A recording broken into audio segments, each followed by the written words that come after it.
పాత ఇంటిని కొనుగోలు చేసి మరమ్మతులు చేస్తుండగా దాని గోడ కూలి రోడ్డుపై వెళ్తున్న ద్విచక్ర వాహనదారుడు మృతి చెందాడు.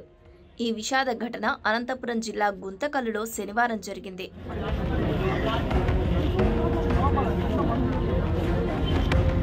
బాధితుడి కుటుంబ సభ్యులు తెలిపిన వివరాల ప్రకారం మున్సిపల్ కూరగాయల మార్కెట్ వెనుక రమేష్ అనే వ్యక్తి ఓ పాత ఇంటిని కొనుగోలు చేశారు. 2 రోజులుగా దానికి మరమ్మతులు చేయిస్తున్నారు. ఈ క్రమంలోనే ఏకలవ్య నగర్లో కిరాణా దుకాణం నడిపే వెంకటరాముడు సరుకుల నిమిత్తం శనివారం బైక్పై మార్కెట్కు వెళ్లారు. తిరుగు ప్రయాణంలో వస్తుండగా పనులు జరుగుతున్న ఇంటి వద్దకు రాగానే ఒక్కసారిగా గోడ కుప్పకూలి ఆయనపై పడిపోయింది. దీంతో తీవ్రంగా గాయపడిన వెంకటరాముడు అక్కడికక్కడే మరణించాడు.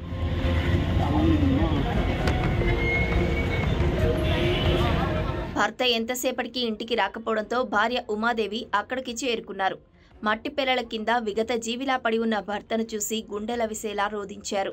జనసంచారం ఉన్న చోట ఎలాంటి హెచ్చరిక బోర్డులు లేకుండా పనులు ఎలా చేపడతారని స్థానికులు ప్రశ్నించారు. మృతుడి కుటుంబ సభ్యుల ఫిర్యాదు మేరకు పోలీసులు కేసు నమోదు చేసి దర్యాప్తు చేపట్టారు.